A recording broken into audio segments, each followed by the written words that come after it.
Hello everyone, आप लोगों का स्वागत है मेरे यूट्यूब चैनल में जिसका नाम है अमित शोवल। तो गाइस, बहुत ज़्यादा इंपॉर्टेंट टॉपिक वो है एचपी लाइट सर्विसेज 2024 में हुआ था, उसको डिस्कस करने वाले हैं आज। इसमें पीवाईक्यू के साथ देखेंगे और लाइव एग्जांपल होगा सामने, आपको दिखेगा किस तरीके से आंसर सॉल्व हो रहे हैं सारे के सारे। तो गाइस, एजेंडा होने वाला वीडियो का 6 पार्ट में डिवाइड है। पहले इंपॉर्टेंट इंस्ट्रक्शन एंड मेथड्स, तो सबसे पहले इसको क्लियर का आउट करेंगे, फिर पीवाईक्यू में जाएंगे, फिर economic survey, budget and census, तब करंट अफेयर, तब उसके बाद कंक्लूजन, लास्ट में अपकमिंग प्लान। उसमें थोड़ा पोल की रिक्वायरमेंट भी रहेंगी, तो उसको पूरा डिस्कस करेंगे। तो वैसे सबसे पहले देखो, इंपॉर्टेंट इंस्ट्रक्शन और मिथ ये है कि अगर कंपेयर करें ना ये एग्ज़ाम को, दोनों एग्ज़ाम थोड़े सा लगे, लाइक एचएस और एलाइड हो गया, तो वो ग्रुप सी का होगा, ग्रुप ए का हो गया। पर अगर इसको 2017 से पहले देखोगे तो वो डिफरेंस था, लेवल ऑफ डिफ़िकल्टी अलग था कि एचएस थोड़ा सा डिफिकल्ट था, एलाइड सिंपल रहता था। मैंने आफ्टर कोविड चीज़ें बिल्कुल सिंपल सिमिलर हो गया, सेम टू सेम। अभी हम देखेंगे भी जो क्वेश्चन एचएस में पूछे एज इट इज़ वो क्वेश्चन एलाइड में पूछे गया। तो बहुत लेवल इसका इक्वल हो चुका है। लाइक हरियाणा में अगर देखें तो हरियाणा में हमने रिसेंटली देखा कि जो पेपर था वो 2023 यूपीएससी का पैटर्न फॉलो हो रहा है। 60 से 70 क्वेश्चन, ओनली 1, ओनली 2, ओनली 3 की वजह से कट ऑफ भी डाउन हुआ, और वहीं उनका ग्रुप सी थोड़ा सा आसान होता है। तो डिफरेंस वहाँ रहेगा, पर नॉट इन हिमाचल प्रदेश। हिमाचल प्रदेश में ये एक पॉजिटिव चीज़ है आपके लिए। अगर एच के लिए अप्लाई कर रहे हो तो वैसे अलाइड और एन आपका प्रिपेयर हो जाएगा, और अलाइड कर रहे हो तो वैसे एन और एच के लिए हो जाएगा। तो हेल्पफुल है बहुत ज़्यादा, ये चीज़ सेम ही रहने वाली है आपके लिए। एल पी वाई क्यू की एनालिसिस भी मैंने ऐसे रखी है। इसमें आप देखोगे कई क्वेश्चन ऐसे as it is as put कर लिए, जो पूछे गए थे उनको डायरेक्ट ही पूछ लिया है। पर दूसरा तरीका एक और चीज़ होता है इसके अंदर, जो हमने एच एस की वीडियो में भी डिस्कस किया था, कि हरिजन ओपन करना। हरिजन कैसे ओपन करना है, कोई कीवर्ड लिया उसको पूरा एक्सपैंड कर लो, उसके बारे में कितनी इन्फॉर्मेशन चाहते हो पूरी ब्रेन स्टॉर्मिंग करो, उसकी इन्फॉर्मेशन डालो अपने पास और उनको रिवाइज करो बार बार। उसी तरीके से आप आंसर ढूंढ पाओगे, और वो चीज़ इसमें देखेंगे भी हम। तो देखो, सबसे पहला कीवर्ड है बी आर अम्बेडकर। ये एचएस में भी था और इसमें भी देखो डायरेक्ट ही पूछ लिया पहले कि बी आर अम्बेडकर की बुक कौन सी थी, एनिलेशन ऑफ कास्ट। 2022 में फिर से बुक के बारे में पूछा गया है। यहाँ ड्राफ्ट कमेटी के बारे में पूछा है, इंडिपेंडेंट लेबर पार्टी के बारे में पूछा है। बी आर अम्बेडकर में देखो फिर से ड्राफ्ट कमेटी के बारे में पूछा क्वेश्चन पूछा गया है। और देखो सेम एनिलेशन ऑफ कास्ट के बारे में, और यहीं एनिलेशन ऑफ कास्ट आप सॉल्व करते हैं, आपका आंसर सॉल्व था, लाइट में पूछा गया था, देख लो आप। तो इतना रोल होता है कि जितना एक्सपैंड करेंगे ना एक कीवर्ड को, आंसर सॉल्व कर सकते हैं हम। वाइट लाइट 7 कलर से बनती है, वो सेम चीज़ देखो, white light is compose of 7 layer, white light is compose of 7 layer, as it is पूछ लिया देखो लाइट में। तो यहाँ से आंसर सॉल्व होते हैं। देखो प्रिंसली स्टेट पे भी बहुत क्वेश्चन पूछते हैं, लाइक कोटी बल्सन तो बहुत फेवरेट रहता ही है। 2020 एचएस में पूछा गया, 23 में था, और इन देखो 24 में फिर से बल्सन के ऊपर क्वेश्चन आया था। ये सॉल्व कर लेते देखो, पूरी पार्ट सॉल्व हो जा रहा है आपका। इसके अलावा और चीज़ क्रोनोलॉजी भी पूछते हैं, देखा जाए जैसे कुल्लू किंग की क्रोनोलॉजी पूछ ली, गुलेर की पूछी है, कांगड़ा की पूछी। इसके ट्रिक्स होते हैं याद करने के लिए, मैं टेलीग्राम में भी शेयर करूँगा आपको। सारे किंग का नाम आपको याद रह जाएंगे, और ये क्वेश्चन हर साल 2 से 3 आते ही आते हैं।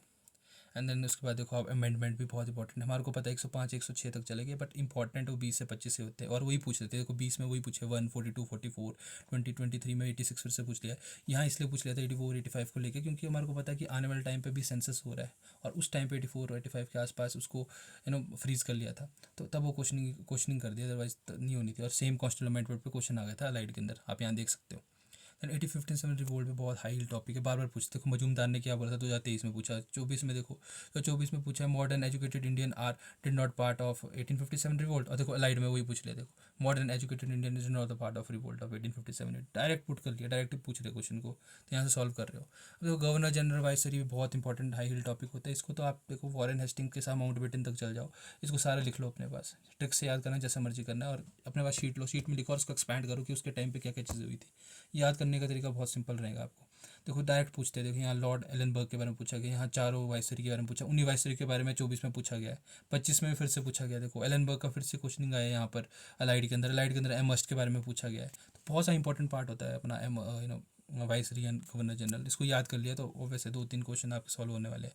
The NITI Aayog one of the favourite question जो हमेशा पूछती है, हर बार देखने को मिलता है। तो यहाँ एस टी जी इंडेक्स पूछा 2023 में, एम पी आई पूछ लिया 2023 में, 25 में भी फिजिकल पूछ लिया, और वहीं नीति का रोल ही पूछ लिया कि क्या अकाउंटेबल है कि नहीं। हमारे को थिंक टैंक है, 2015 में प्लानिंग कमीशन के बाद आया था, तो थोड़े बहुत आइडिया होना चाहिए इसका, तब आप सॉल्व कर सकते हो। तो 1875 की हिस्ट्री के ऊपर बहुत क्वेश्चन आते हैं, और क्रोनोलॉजी पूछ लेते हैं। जैसे 20 में क्रोनोलॉजी पूछिए, अभी 25 में देखा आईएनए ट्रायल कब आया था, सीडीएम कब आया आपके पास, तो पूरी हायरार्की है। 1875 के बाद चीज़ें बहुत ज़्यादा पूछते हैं, जैसे ये क्वेश्चन बाद में भी डिस्कस करेंगे। तो बाद की चीज़ें लाइक इंडियन सोशलिस्ट एस के वर्मा लंदन 1905 तब बनी है। होम रूल लीग 1916, फिर आईएनसी निकला 1885 के बाद, तो कौन कौन से उसके लीडर्स थे। देन सेम ताना भगत 1904 पूछा गया। कॉमनवेल्थ अवार्ड हमारे को पता, लोथिन कमेटी के बाद फिर पूना पैक्ट बन गया था, कब बना। वो सारी की सारी चीज़ें आपको याद रहनी चाहिए, वो हेल्प करेंगे। एंड योजना मिशन वो 20 से 25 ही है, वही रिपीट हो रहा है, वो एचएस में पूछ रहे हो, लाइट में पूछ रहे हैं, वो चीज़ एसीएफ में मिला था देखने को हमारे को। तो ये 20 से 25 याद कर लो सीक्वेंस में, ये आपको आंसर सॉल्व करेंगे ही करेंगे। जैसे मिशन हो गया, एनएचएम हो गया, आपका कौशल विकास योजना हो गया, या पीएमजे हो गया, फसल बीमा हो गया, केसीसी हो गया, डेट रखो अपने पास, सॉल्व करो, आंसर ईजिली सॉल्व हो गया आपके। एंड देन एक और इंपॉर्टेंट टॉपिक, लाइक 19 में डायरेक्ट पूछा था कि लोथल कहाँ है गुजरात में, यही है देखो, लोथल गुजरात में सॉल्व करोगे, आंसर पूरा सॉल्व हो गया। मरकरी लिक्विड रहता है रूम टेम्परेचर पे, और वहीं मरकरी के ऊपर क्वेश्चन आ गया। सीट ऑफ जज देखो रिसेंटली 33 से 37 कर लिए, कैसे किए थे, parliament by law, simple majority से पास किया था। तो 18 में पूछा था, यही चीज़ 24 में भी सेम चीज़ पूछ ली देखो as it is. And joint cities 108 होती है, ऑब्वियस पता है, सिंपल मेजोरिटी हो रही है, इसमें भी पता होना चाहिए कि कॉन्स्टिट्यूशनल अमेंडमेंट में जीएस नहीं होता है, एंड मनी बिल में नहीं होता है, ऑर्डिनरी बिल में होता है। थोड़ी बहुत चीज़ें पता हो तो यहाँ से एक आंसर सॉल्व हो जाएगा आपका। आयोडीन आयरन, ये भी बहुत फेवरेट, बार बार पूछते रहते हैं, 22 में पूछा तो 24 में भी ये पूछ लिया, same he cheese. And for world soil day, ये वर्ल्ड डे बहुत पूछते रहते हैं, लाइक ये भी 15 से 20 होते हैं, ये रिपीटेडली पूछते रहते हैं, इनको याद कर लूँगे तो ये हेल्प रहेंगे। पहले वर्ल्ड सॉइल डे क्रोनोलॉजी में पूछा, या वर्ल्ड सॉइल डे कब बनाते हो, जैसे इस टाइम पे प्रवासी भी पूछा था दिवस, डायस्पोरा जो हमारा है 9 जनवरी के लिए। तो ये सारी की सारी आपको बिल्कुल रिटेंशन होगी तो आंसर सॉल्व कर सकते हो आप। इंटरनेशनल वुमेन डे की थीम 19 में पूछी, फिर 24 में फिर से थीम पूछ ली इसकी। तो देखो ना, आप तभी मैं बोलता PYQ को जितने सा एनालिस करोगे, लाइक अगर ब्रिक्स पढ़ रहे हो 2019 का, तो ये देखो कि ब्रिक्स 26 में कब कहाँ हुआ था, लेटेस्ट चीज़ें डालो, क्योंकि लेटेस्ट चीज़ें एज इट इज़ पूछ ली। जैसे यहाँ थीम देखो, थीम पूछ ली, जीसीसी हमारे को पता है, स्टेट ऑफ हेमोरस का इशू रह रहा है, ईरान की प्रॉब्लम है, तेल का इशू आ रहा है, तो वो पूरी गल्फ कंट्रीज़ है, तो पता होना चाहिए। देखो जैसे यहाँ पर जीसीसी तो उस टाइम हेडक्वार्टर रियाद है, जीसीसी से कितना तेल ले रहे हैं, 1/6 तेल ले रहे हैं हम। कौन कौन सी कंट्रीज़ है, वो 8 कंट्रीज़ याद करनी है, उनको याद कर लो। तो ये बहुत अच्छा ROI है इनका। लाइक INC देखो 1885 के बाद बनी थी, सबसे पहले बाहर का बंदा ये जॉर्ज यूले था, पर यहाँ जॉर्ज यूले के बाद कौन कौन से थे। तो ये है, इसका सिंपल होता तरीका, ये भी 15-20 ही है, सिर्फ जो इंपॉर्टेंट उनको याद रखना है सीक्वेंस में कि कब देखो 1897 वंदे मातरम, 1893 में भी उसमें एक होश आया था। फिर ऐसे करके आगे गए, सूरत स्प्लिट हो गया आपके पास, और मजुमदार आ रहा है, लखनऊ पैक्ट हो रहा है। तो देखो ना कौन कौन से किस टाइम पे आ रहे हैं, 10-15 इंपॉर्टेंट होते हैं, और क्वेश्चन पूछ लेते हो, आंसर आपका सॉल्व हो जाता है। WSFC के बारे में 13th कहाँ हुई थी उस टाइम पे, अब फिर से 16th कहाँ हुई थी, उसकी लोकेशन पूछ ली। तो PYQ में आपने प्रैक्टिस करके पहले लिखा होगा, तो अभी कहाँ है, तो आपका आंसर यहाँ से इजीली सॉल्व हो गया। एंड G20 भी देख लो, 19 की में G20 पूछी थी, फिर यहाँ पूछ ली G20 24 में कहाँ हो रही है, और 24 के बाद कहाँ पर आ रही है, उसको क्रोनोलॉजी में बताओ। तो सिंपल G20 के पूरा देख लो कि यूरोपियन यूनियन था, कि अब अफ्रीकन यूनियन भी आ गया, तो बहुत सारी कंट्रीज अब इसका पार्ट होगी, तो पूरा अपडेशन भी होनी चाहिए। लाइक पंचायती राज में पहले आर्टिकल्स के साथ देख लेते हैं, 253 से ग्राम सभा है, और यहाँ फिर ग्राम सभा को पूरा एक्सपेंड कर लिया कि उसके अंदर उसके पावर्स बता दो क्या क्या है। तो ऐसे भी आंसर आप बिल्कुल सॉल्व कर सकते। KT थिएटर का डायरेक्ट क्वेश्चन आया था देखो, कि 1887 में था, और वही 1887 में ही बनाए। कई क्वेश्चन तो डायरेक्ट ही पूछ रहे हैं, लाइक फेमा की फुल फॉर्म पूछ ली थी, यहाँ फेमा कब आया था, वही 1973 फेरा वगैरह, तो उसको पता होगा तो आंसर आपका वहाँ से सॉल्व हो गया। इथोपिया में कूप का चल रहा था बहुत बड़ा इशू, जो पहले से ही चल रहा है बहुत नंबर, उसकी कैपिटल देखो एडिस अबाबा है, एंड लैंड लॉक्ड है, ये हमारे को ही पता है, हमने पंट लैंड है इसका पार्ट की नहीं है। तो वो 2-3 क्वेश्चन वहीं से सॉल्व होने, क्योंकि ये करंट अफेयर में रहे थे क्वेश्चन, तो डायरेक्ट आ सकते हैं। जितना ज़्यादा एक्सपैंड करोगे, देखोगे करंट अफेयर में ये चीज़ है, तो आंसर यहाँ से भी सॉल्व होगा। लाइक पजोटा मूवमेंट 1942 सिरमौर, जो हम बार बार पढ़ते हैं, डायरेक्ट वहीं से पूछ लिया देखो। एंड तारीख फरिश्ता वही महमूद गजनी के ऊपर, वो पर्शियन बुक थी, इसको कन्वर्ट कर लिया था, तो उसके ऊपर ही बाद में क्वेश्चन पूछ लिया इन्होंने। तो वो दोनों के दोनों बार बार पूछेगा। 17 तो 24 के अंदर पूछा गया है। कांगड़ा फोर्ट तो one of the favourite topic है, हर साल लगता ही है, कि जहांगीर ने 1620 में कवर किया था, हेल्प किसने की थी, जगत सिंह ने, यही पूछ लेते हैं इन लोगों ने। और यहाँ पर देखो कब किया था, डेट ही गलत कर ली इन लोगों ने, तो यहाँ से कौन सा गलत हो गया। पर ये ना कांगड़ा फोर्ट को तो सच में अच्छे से पढ़ना, हमने स्टार्टिंग में हिस्ट्री में कई चीज़ें ऐसे बोलते हैं कि शेरशाह सूरी ने पहले उसको कवर किया था, पर हम कंसीडर जहांगीर को ही करते हैं। फिर उसके बाद देखो कि भीमचंद को लगा कि मेरे पापा को मार दिया था, इसलिए उसने लड़ाई कर ली थी शुरू 1688-89 में, फिर त्रिलोकचंद को होस्टेज बना दिया उस मोमेंट पे। फिर जसरोटा में लड़ाई हो रही है, तो उसमें नहीं गया भीमचंद लड़ने, क्योंकि शेख फरीद आया था। फिर उनको पता लगा कि उनके ब्रदर वो लड़ रहे हैं पंजाब में, तो उनको छोड़ना पड़ा वहाँ से। पर तोदरमल ने 66 विलेज कवर कर लिया था, इसमें रीलू चंबा भी था। एंड देन उसके बाद 4 बार ट्राई किया अकबर के बाद जहांगीर ने कवर करने के लिए, पहले शेख फरीद को भेजा, तो वहाँ पर थोड़ा सा क्रॉल हो गया। फिर मान सिंह जयपुर गया, फिर जाके जगत सिंह ने एंड में जाके उनकी हेल्प करी, फिर पूरा कवर किया 1623 में। इस वजह से नूरपुर में भी लड़ा, वो चंबा में भी लड़ा जनार्दन के साथ। तो सीक्वेंस रखो सारा का सारा याद, बहुत इससे आपको चीज़ें सारी याद रहेंगी। फन्नागियो प्रोटोकॉल देखेंगे तो ये वही रियो निकला है हमारे पास 1982 में। तो UNFCC हो गया, CBD हो गया आपका, डेजर्टिफिकेशन हो गया, तो वही नगोया मॉन्ट्रियल प्रोटोकॉल कब कब आए थे, तो ये पता हो तो आंसर आपके यहीं से इजली सॉल्व हो जाएंगे। बकलीखट के ऊपर क्वेश्चन था 2022 में, वहीं बकलीखट कहाँ फ्लो करती है प्याज के पास, डायरेक्ट पूछ लेता लाइट में। फ्लावर को एक्सपैंड किया है, स्टिग्मा स्टाइल ओवरी होता है, सेपल होता है, पेटल होता है, कार्पल होते हैं उसके पार्ट, तो उनको जितना पढ़ सकते हो उसका पार्ट है, उस डायरेक्ट उस पर क्वेश्चन आ गया।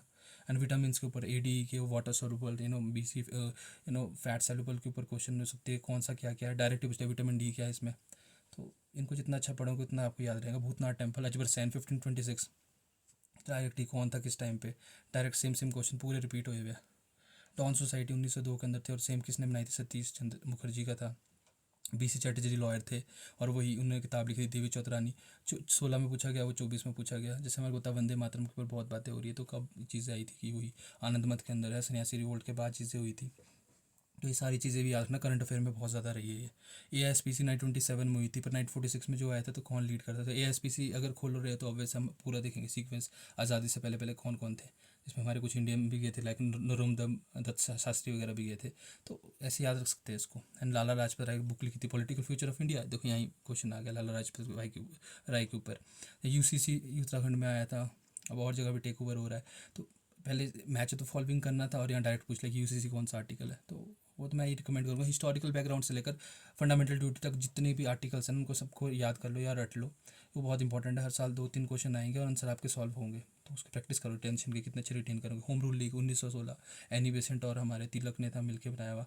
एंड देन उसके ऊपर फिर से क्वेश्चन आ गया होम रूल लीग के ऊपर। Indian socially SK Verma London 1905, direct पूछ लिया कि किसने बनाया था, तो वहाँ आप सॉल्व कर लेंगे तो यहाँ आपका आंसर सॉल्व हो जाएगा। NCW के ऊपर देखो, constitutional body, non constitutional statutory body है। अब देखो एक ही पेपर में दो क्वेश्चन, NCW कब बना 1982, NCW कब बना 1982, तो ना आप डायरेक्ट ही सॉल्व कर रहे हो क्वेश्चन, कितना ईजी हो रहा है आपके लिए क्वेश्चन सॉल्व करना। अनीमिया आयरन का पार्ट था, तो वही चीज़ अनीमिया में पहले पूछा गया, अनीमिया में फिर से क्वेश्चन पूछा गया। NDB ब्रिक्स का पार्ट है, 2014 में बनाया था फोर्टेस के अंदर।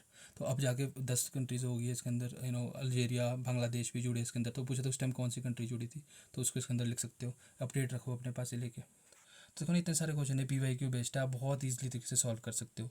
And then the other part कि इकोनॉमिक सर्वे, बजट और सेंसस का बहुत इंपॉर्टेंट रोल होता है, और वही डिस्कस करने वाले हैं। इसके अंदर 21 क्वेश्चन थे इसके अंदर गाइस, बहुत ज़्यादा क्वेश्चन होते हैं। लाइक देखो आप पहले बजट के ऊपर ही क्वेश्चन आ गया, फिर सेकेंडरी का GSV भी पूछ लिया, सेकेंडरी सेक्टर का GDP भी पूछ लिया इन लोगों ने। उस टाइम फार्म भी नया डेमोन्स्ट्रेशन किया था, तो वो कहाँ पर हुआ था उस पर क्वेश्चन थे। हिमसमान भी आए थे उस टाइम योजना, तो GSV पूछ लिया। फॉरेस्ट का फिर से सेंसस हुआ था, पता है 25.17% है, तो क्वेश्चन बार बार पूछ जाती है। अब सेकंड चैप्टर होता है इकोनॉमिक सर्वे का, EPI SPI पढ़ते हैं हम, देखो डायरेक्ट क्वेश्चन एक एक दो क्वेश्चन पूछ लिए उसके ऊपर। एंड HPC वाला सिस्टम आ गया था मेरे पास, तो ये फिर चले गए आप सेंसस के अंदर, हॉट टेस्ट हो गया, ड्राईएस्ट प्लेस्ट हो गया, रोड कौन सी, रेलवे सबसे बड़ी, तो ये सारे का सारा पार्ट वहीं पूछ लेते हैं। सबसे लिटरेसी रेट पूछ लिया इन लोगों ने। प्रोडक्टिविटी सबसे ज़्यादा कहाँ थी, बजट का क्वेश्चन आ गया, तो वुमेन एम्पावरमेंट के ऊपर क्वेश्चन आ रहा है। तो ना इसको बहुत ये डॉक्यूमेंट बहुत ज़्यादा हेल्पफुल होता है, जितने ज़्यादा इसको पढ़ोगे ना उतना आप आंसर सॉल्व ईजिली कर सकते हो।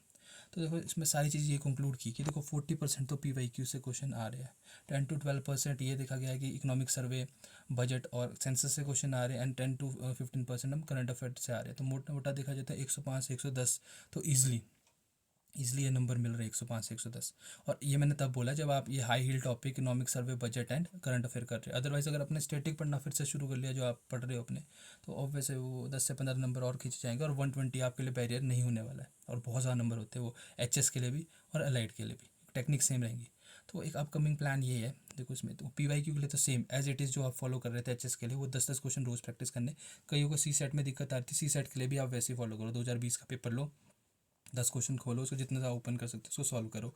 नए फॉर्मूले लग रहे पता, उसको नए फॉर्मूले को लिखना शुरू कर दो, ये आपको हेल्प करेगा, आपके नंबर आएंगे CSET में अच्छे। इकोनॉमिक सर्वे, बजट के ऊपर पूछ रहे थे काफ़ी बच्चे मेरे से कि क्या करना है, तो इसके ऊपर मैंने ऑलरेडी थोड़ी कंपाइलेशन है मेरे पास, तो मैं थोड़ा प्लान है कि इसको ना थोड़ा चैप्टर वाइज डिस्कस करेंगे, क्योंकि ये ऐसे क्वेश्चन है जो हर साल पूछना तो है ही है। तो इसको इस तरीके से कर लेते हैं कि ये इसमें गलतियाँ ना हो, और इसको हमेशा याद रखें और इजीली आंसर सॉल्व हो जाए, ताकि इसके बाद में MCQ भी प्रैक्टिस करें। एंड उसके बाद दूसरी की करंट अफेयर का भी बहुत बड़ा रोल है, क्योंकि जुलाई 2025 के बाद करंट अफेयर देखेंगे तो बेटर होगा, क्योंकि हमारे को पता है कि इंडियन ओशन कॉन्फ्रेंस के ऊपर क्वेश्चन आता है जो मस्कट ओमान में थी। पेपर हम दे रहे थे जून 2025 में, और वो हुई थी हमारे सितंबर में, तो मोटा मोटा देखे तो 1 साल तक ले रहे हैं लोग। तो that's why July 2025 best time होगा कि जब से आप करंट अफेयर पढ़ना शुरू कर रहे हैं। तो मेरा तरीका थोड़ा सा अलग होगा करंट अफेयर का। मैं थोड़ा सब्जेक्ट वाइज पढ़ना प्रेफर करता हूँ, क्योंकि जीएस भी टॉपिक सारे के सारे ऐसे ही होते हैं। तो इसको ऐसे ही प्लान करेंगे, लाइक कोई सब्जेक्ट लेंगे तो उसके क्वेश्चन डिस्कस करेंगे, या क्वेश्चन नहीं होंगे तो उनके टॉपिक डिस्कस करेंगे, सो दैट आपकी अंडरस्टैंडिंग, और थोड़े क्वेश्चन भी साथ साथ लगाएंगे। बाकी इसके ऊपर जो थोड़ा सा मैं प्लान कर रहा हूँ, उसका उसका प्लान ये है कि अभी इसके बाद मैं थोड़ा टाइम में अपलोड कर लूँगा टेलीग्राम में पोल। थोड़ा आपकी फीडबैक चाहिए, तो उस अकॉर्डिंग प्लान करेंगे कि किस तरीके से, कि पहले इकोनॉमिक सर्वे देखा जाए या डेली करंट अफेयर देखे जाए, क्योंकि ये दोनों के दोनों बहुत इंपॉर्टेंट टॉपिक है, और हमने खुद देख लिया कितने क्वेश्चन इनसे आ रहे हैं। तो उस पर डेफिनेटली पार्टिसिपेट करना। मैं यूट्यूब में भी डाल दूंगा, टेलीग्राम चैनल में भी डाल दूंगा। तो टेलीग्राम चैनल को आप लोग ज्वाइन भी कर लेना, जिनने ज्वाइन नहीं किया। हम डेली 10 क्वेश्चन प्रैक्टिस भी कर रहे हैं पेपर से रिलेटेड, तो आपकी प्रैक्टिस भी अच्छी हो जाएगी। तो गाइस, अगर आपको मेरी वीडियोस अच्छी लग रही है तो चैनल को ज़रूर सब्सक्राइब करें, लाइक शेयर, और काफ़ी ज़्यादा मेहनत लगती है इसमें, तो आपका सपोर्ट बहुत ज़रूरी चाहिए मेरे को इसके लिए। तो guys, thank you so much.